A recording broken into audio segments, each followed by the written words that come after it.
Narcissists are hearing this and are saying, yep, that's me. The vast majority of people, though, who cop to being narcissistic, they're still not going to change.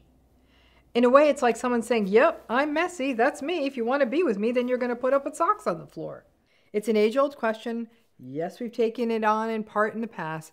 It's time to revisit it because so many people are asking for it. So does a narcissistic person know they're narcissistic? And the answer to that is a very unsatisfying-ish. It's not quite black or white, and there are sort of these levels of knowing, right? So let's kind of take a look at this by subgroup of how well the narcissistic person kind of knows. First is that group of narcissistic people who actually have zero insight into this and genuinely think that they are nice people. This is not a small group, by the way. There is a pretty substantial subgroup of narcissistic folks who walk through the world and actually and genuinely think they are nice. They can quite often be communal narcissistic folks who think they're saving the world, but it can also be part of that classical phenomenon of narcissistic folks who overestimate their empathy as well as their positive impact on people. They think they're great, right? So when these people get called out for their behavior, they're genuinely surprised. It can feel like an ugly gaslighted twilight zone with these folks and almost delusional. But yes, they do think that they are nice and they have zero insight that their behavior is narcissistic or unkind or harmful to other people. Now, second, we also have the group that doesn't really know they're narcissistic. They may not think of themselves, though, as nice people, but they genuinely don't think that there's a problem with their behavior. So they aren't quite as awful as the first group, who thinks they're great, right? This second group, they don't think of themselves as nice, but they also don't think of themselves and their behavior as a problem, which feels confusing and gross.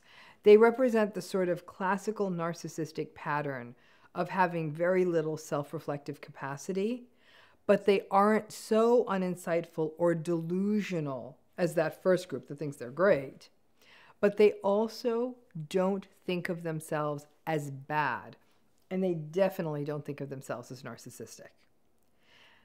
Then there's a third group of narcissistic folks. These are the people who know that they aren't always nice, but they have some complex theory of how, I just engage in straight talk. I call it like it is. This is who I am. I speak my mind. And if you don't like it, then that's your problem, right? These are the folks who feel entitled to just be how they are, and any problems with their behavior are your fault for being too sensitive or too thin-skinned. These are the narcissistic people who may not think they're nice, but they also don't think of themselves as narcissistic, and they also know that they're not always nice people. Then there's a fourth group. These are the narcissistic people who simply do not care because they're so insulated by money or success or fame or something else that makes them tremendously out of touch. These are just your really ultra entitled people, and they have very little insight into their behavior and how it affects other people. They kind of just always get away with stuff because of their power. They have people who clean up after them, and they really do view most people around them as functionaries, people in their service, so they just don't care. These are people who may actually be able to keep it together a little bit better with people whom they consider to be at their level. But to everyone else in the world, they behave monstrously. And so they just don't care. It is almost meaningless to weigh in on whether this group gets it or not. They may sort of shrug if you were to tell them that they're narcissistic because they kind of don't care. And they're just going to keep doing what they're doing and get away with it. And they're so insulated from the world that they can always buy more supply and new people. So even if one spouse gets burned out, a new one will easily be acquired. If a new team gets burned out, a new team can easily be acquired. And then there's the fifth group, the people who actually know they're narcissistic. And they may actually not even love it about themselves. In fact, they don't like it.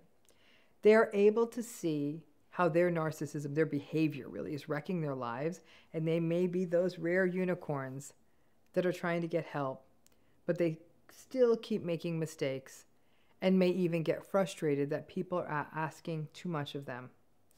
There's a sixth group, and who's that?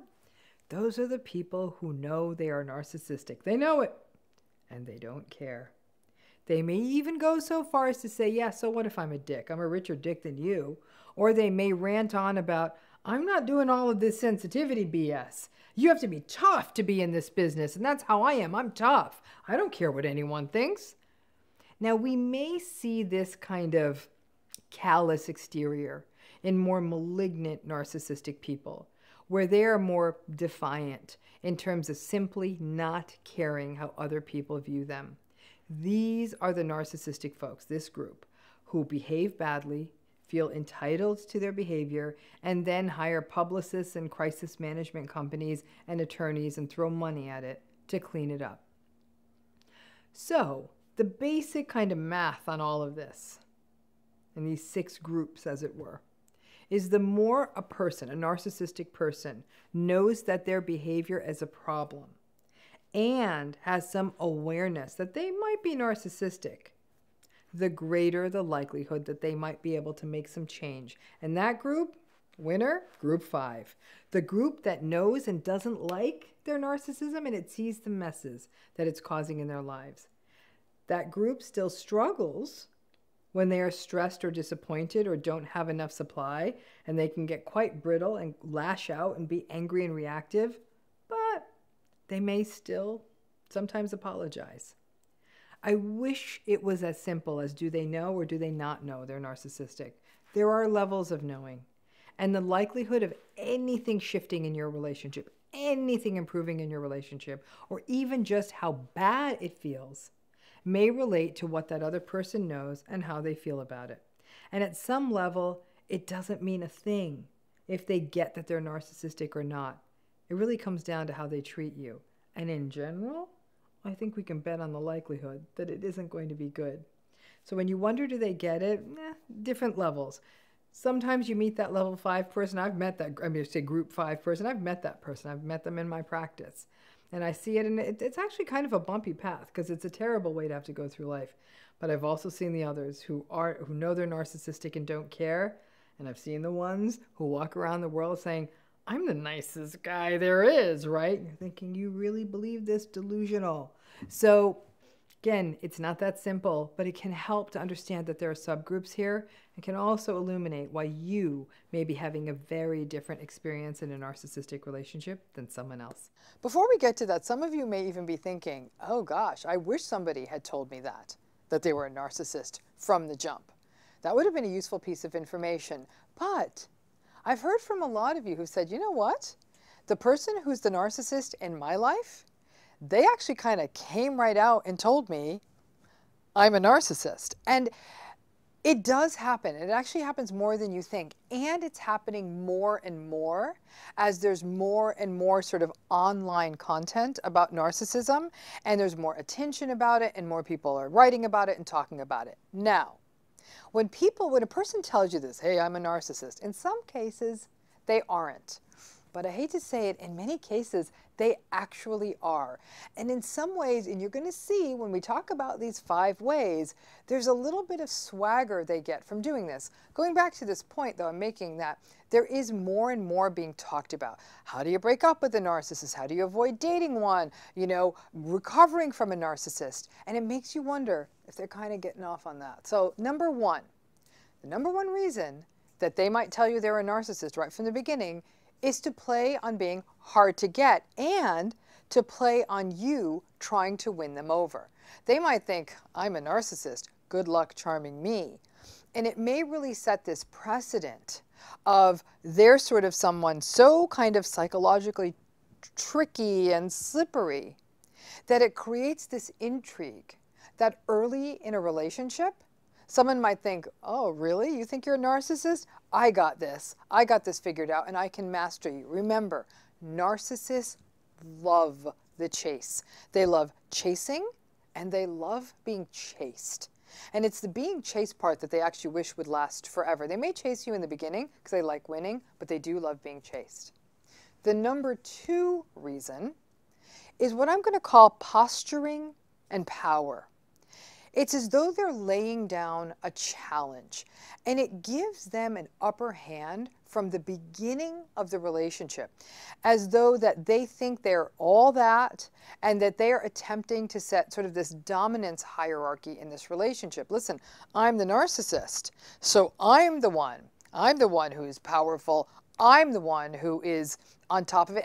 And here's the thing, because a person who walks around saying they're a narcissist, they actually don't quite get it clinically. They probably mean that I'm great, I'm in love with myself, I know how great I am. They're not talking about sort of what we talk about, the insecure, lack of empathy, entitled, arrogant, dysregulated kind of hot mess. They really, it's sort of this like, hey, hey, hey, I'm a narcissist, you know, that means I'm kind of the boss and you're going to have to follow me.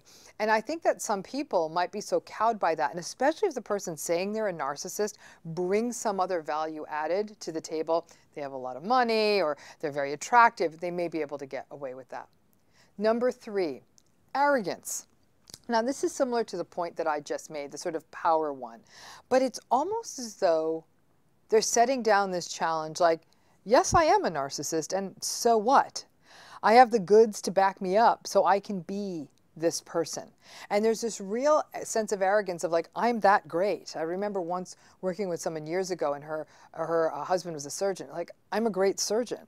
Yeah, I'm a narcissist. That's why I'm so good at what I do. Once again, you've got to catch yourself to not fall into that, I'm up for the challenge. Do not fall for the whole Beauty and the Beast nonsense about how, ooh, I'm going to win him over and his surgical narcissism. No. The fact is that at a minimum, forget the fact that he's posturing saying, oh, look, I'm a narcissist. He's owning up to the arrogance and almost like he's better than you or she's better than you because of their job, or that they truly believe they have the goods to back it up. They've got the money, they've got the title, they've got the job. The number 4 reason that they might tell you that they're a narcissist in the beginning of the relationship is that they're testing you. And sadly, this might be the way they might draw in an empath into a relationship.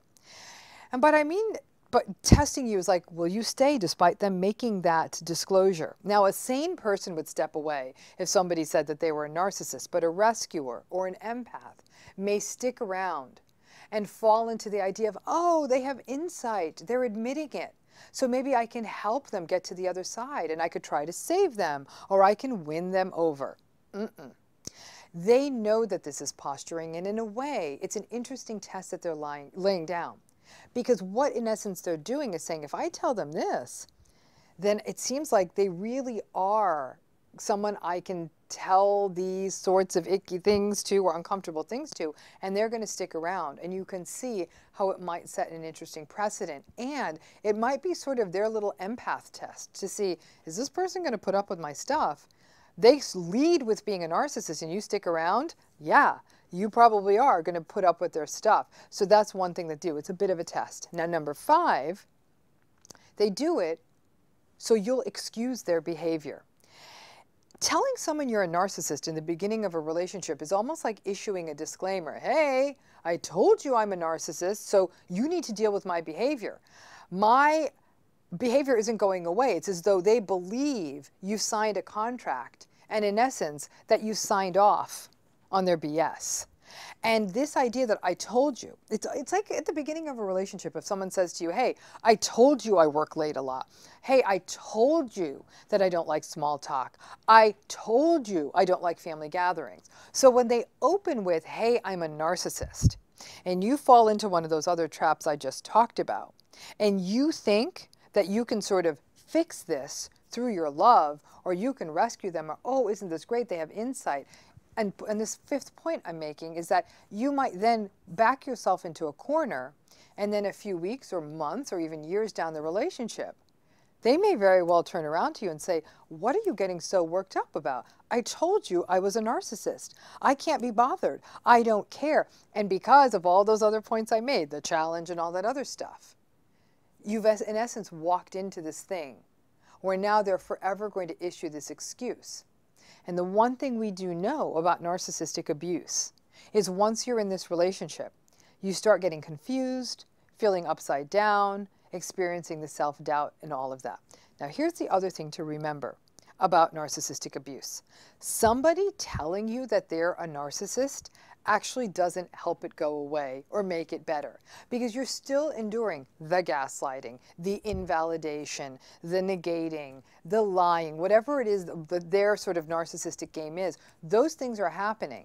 Now, they may be saying, yeah, I'm a narcissist, so this is what I do. But that would almost be like if I was, I don't know, like a boxer and I was punching people. I'm like, I'm a boxer. I punch people. I'd like to think that nobody would ever want to spend time with me again. They'd say, I get it, dude. You're a boxer. Box people in the ring. Stop punching me. And it's a little bit harder to tell the narcissist, I get it, dude. You're a narcissist. Go be narcissistic with other people. That's not how it works. That's what they're going to do. And at least the boxer is a place they can take it. But the narcissist, they're going to be like this in all of their relationships. You may even find that when you step away from the relationship to other, and when I say step away, I mean talk to other people, their family, their friends, their coworkers, they may very well say, yeah, I mean, he's pretty clear that he's a narcissist. And then you may even feel a little foolish, like, yeah, they were telling the truth. They kind of came out at the beginning of the relationship and said, hey, I'm a jerk, and I still bought the car. So people may very well come out and tell this to you. Don't think that it's like, woohoo, maybe I found a self-aware narcissist. Because ultimately, a self-aware narcissist is still a narcissist, and it's still not a healthy relationship. So I hope this kind of gives you some warning bells to look for. If somebody says, hey, hey, hey, I'm a narcissist, the reasons why they might be doing it, but honestly, this video could have been down to one point. If someone tells you that, be very, very careful. If there's someone you have to work with, make sure you document. If there's someone you're forced to spend time with, minimize your engagement. And if there's someone you're going to date, you might want to sort of leave through the back door of the restaurant. So here's a little bit of advice. If a narcissistic person says, I'm narcissistic, this is who I am, believe them. So I was talking to someone recently who was married to a narcissistic person for a long time and has been navigating a really complex, punitive, mean divorce for the past few years.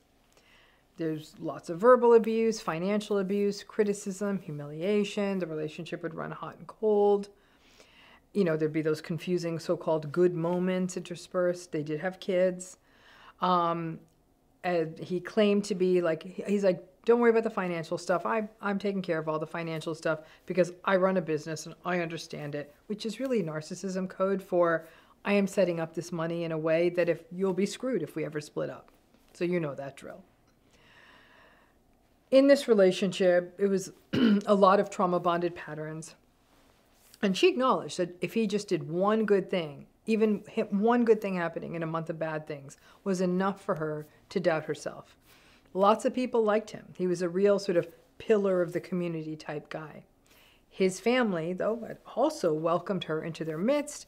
They liked her a lot, but they were completely devoted to him. And that was, of course, helped by him providing them lots of financial support over the years, paying off houses, taking them on vacations, often picking up the check, buying cars.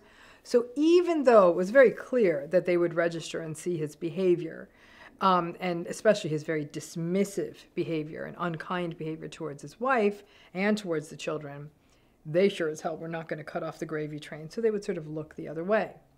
Now, this couple, they lived far away from her family, and while she had made a couple of friends through her kids' school, she did not have nearly the kind of support that he did. And she said that she did feel close to his family. But when his infidelity and verbal abuse just became too much, and she wanted out, and she said, I want to end this relationship, then her in-laws, that family support completely disappeared. So she truly felt like she was navigating this alone because no one else in her life really understood what her relationship was about. She did try therapy throughout the marriage. She said it didn't really take for her. She had a lot of trouble finding a therapist who really understood this pattern and helping her make sense of it. But here's the thing that threw her off. And it's something that I know maybe not a lot of you have experienced. It's an interesting thing, but enough of you have that I do think it's worth mentioning. And it potentially could happen to you in the future, so it is important that you're aware of that. The thing that threw her off was that he said, Yep, I know. I'm a narcissist. Yep, I know. Sometimes I'm a dick. But I always apologize, so I am not sure what your problem is with me. Now this, interestingly, him coming out as a narcissistic person to her, led her to start watching narcissism videos and read books. And it became clear to her, she's like, yeah, absolutely. Now that I'm watching this, this is him. He is narcissistic. But over and over, all the content was saying narcissistic people are not supposed to know they're narcissistic. So maybe he's not narcissistic because he's saying he is. So you can see how her confusion about the relationship actually multiplied. Ironically, like I said, he called himself out as a narcissist before she ever even knew what this was. It was so clearly who he was, I should say, but it didn't make sense. So for her, when her husband said, I know, I'm narcissistic, she actually took that to mean that maybe he really wasn't, because narcissistic people don't get it. And she thought he was apologizing. His apologies, you know this apology drill. He would say, okay, I yelled. I shouldn't have done it. Just let it go, okay? That's not really an apology. I mean, it's an acknowledgement that he did something, and I guess maybe he knew it was bad. But he's also saying, I should face no consequences, nor did he recognize it hurt her. And there was no recognition that it hurt her. But to her, the word sorry, it felt like an apology. And on top of that, he was copying to being narcissistic. So she thought, well, maybe he'll change. Maybe she was married to a unicorn who gets it and will change. And she looks back and she said, you know, I kind of thought maybe he wasn't a narcissist, because who would say that they're narcissistic? So she said, now I really thought that I was reading the entire situation wrong. So this woman's story actually is a very interesting parable, because people going through narcissistic relationships are not the only people who are learning about narcissism. Narcissistic people are learning about it as well. And I don't know that that's necessarily a bad thing. And in a small number of cases, narcissists are hearing this and are saying, yep, that's me. The vast majority of people, though, who cop to being narcissistic, they're still not going to change. In a way, it's like someone saying, yep, I'm messy, that's me. If you want to be with me, then you're going to put up with socks on the floor. It's a recognition in some ways that, yep, I'm an asshole. I got that. And if this narcissistic person is at all successful, or has a wide social network, or a family that likes them, or a life that's generally going the way they want, they're going to say unapologetically, this is me. But we're also living in the era of be unapologetic if you're winning the game. And honestly, copying to being narcissistic is part of that, because if you're winning, you can do whatever you want. In a small subset of cases, the narcissistic person is aware they're narcissistic, and it actually does become a call to action. Again, this is often dictated by circumstances in their life. And if their lives are a mess, they're going through another divorce, their children aren't speaking to them, their business is failing, they're caught in a scandal, they may sort of hit a rock bottom alongside a recognition that, yeah, this is who I am. And they may actually commit to therapy because they kind of lost everything. Now, in this particular woman's case, her ex-husband's life is going swimmingly. Everything was going his way. So his walking around saying, yep, I'm a narcissist. Needless to say, there was absolutely no skin in the game for this guy to change. But here's the thing, because she's just one person. Her story's not yours. If a person says to you, yeah, I know, I'm narcissistic, let me give you a couple of pointers of some things to keep in mind. First of all, believe them. Now, I want to put something in here. Believe them, because if this person who is narcissistic has been behaving in a narcissistic manner, manipulating, gaslighting, dominating, being pathologically selfish, all the stuff, all the narcissistic stuff, and they're saying that they're narcissistic, believe them. There is a subset of people, though, out there who are walking around, though, saying, I'm narcissistic. And in fact, they're the ones who are being narcissistically harmed. So I understand there's a bit to sort out, but the people who are walking around saying, I'm narcissistic, when none of their behavior is lining up with this, right? They're too empathic for their own good. They're they're going the extra mile. They're doing all the things that a narcissistic person would not do. Obviously not that group. But if someone's behavior is narcissistic, believe them. And while most narcissistic people don't have self-reflective capacity, or they're very defensive about being thought of or seen as or being, frankly, narcissistic, many others just know it and they cop to it. And that means they will be all the narcissistic things, which you may already know about them. They'll be entitled, they'll be selfish, grandiose, irritable, manipulative, you know, all that stuff. That stuff is not going to change. Now, don't assume, number 2 is don't assume that them saying that they're narcissistic will mean that now they're going to change. That you think that now there's some kind of insight. And this will culminate in change, that they have insight. Nope. Again, back to believe them. And if there's one thing we know about this personality, is that it is quite resistant to change because their personality patterns and their behaviors are so rigid and self-protective. It's like a suit of armor that doesn't come off of them. And then number 3, quite sadly, the narcissistic person kind of knowing they're narcissistic may simply result in them using that as a catch-all excuse for everything. Okay, well, I'm narcissistic. What can I do? So again, what you're left with is it's this unsatisfying but perhaps true response, but nothing changes in the relationship. And if anything, it may seem that they're using this newfound insight that they're narcissistic as kind of a universal excuse card for their behavior. A 4th thing to keep in mind is now this person who says they're narcissistic, and they are, may also play victim.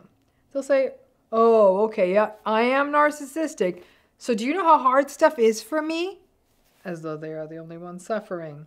The best you can do at that point is tune it out, and above all else, don't try to rescue them. So listen, self-awareness is a bit of a two-edged sword in narcissism, especially if it gets commandeered as an excuse for bad behavior. If you're lucky, it leads to them getting therapy. And while the changes they make in therapy is probably not going to turn them into a well-regulated, agreeable, easy-to-get-along-with person, in your case, it may make the relationship more tolerable for you. Only you know. I have worked with many a self-aware narcissistic client in therapy. And when they would pull the woe is me card, I would call BS on that. The ones who had a chance to change came back. The ones where they weren't ready to make the change dropped out. Awareness is empty unless it's accompanied by real changes in behavior.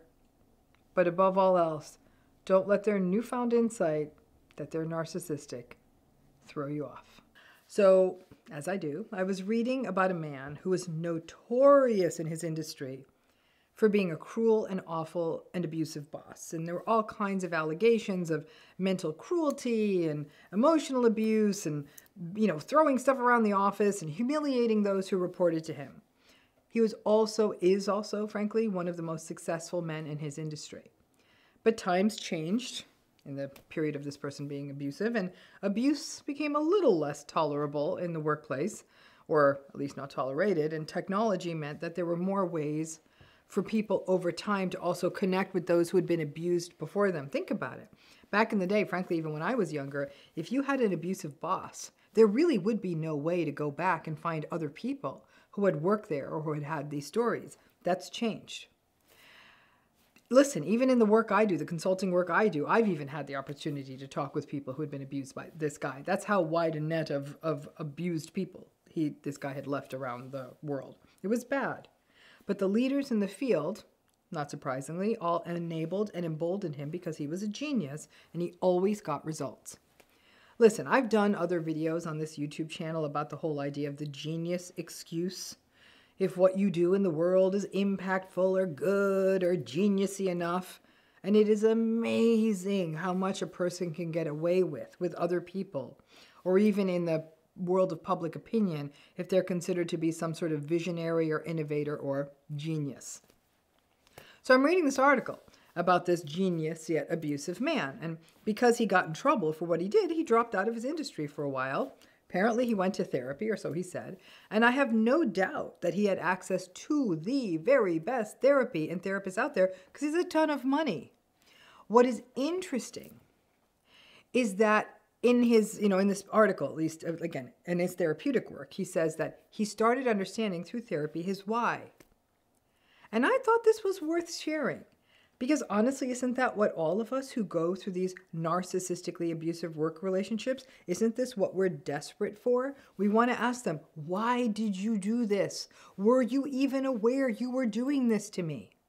Listen, I'm not saying that what this guy is sharing and his revelation about his why would explain what your boss or manager or company leader did to you, but what this dude had to say was fascinating. He said that he actually acknowledged he was tough on people. I don't think that's quite the same as knowing you abuse them, but he knew that he was tough on people, and basically that being that abusive, again, he didn't use the word abusive, he said that his behavior was a price he could live with. But he learned that he did not think about the price that other people could live with. I found that right out the gate to be a fascinating insight, because that is that low empathy and the lack of self-awareness and action. I know what I want, but I'm not going to think about what this is going to do to other people.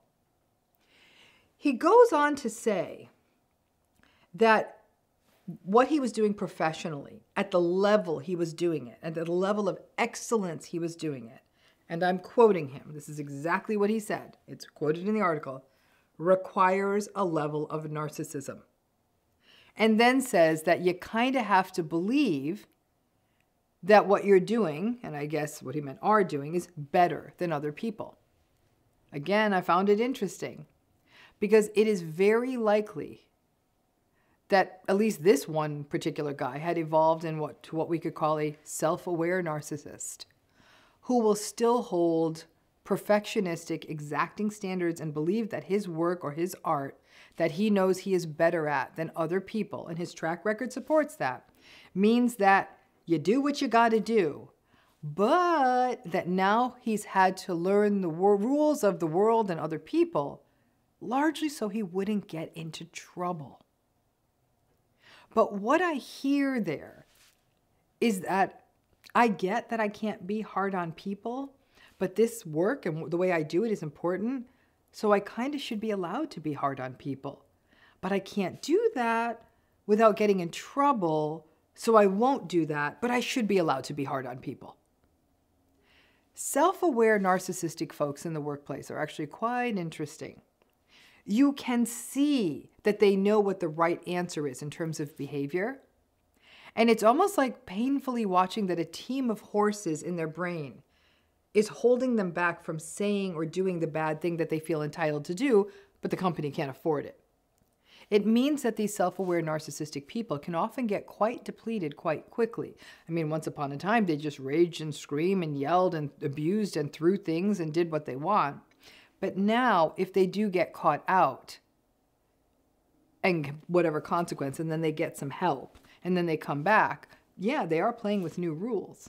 And the self-aware narcissistic person in the workplace may also have a lot of contempt for the rules, may not agree with the rules.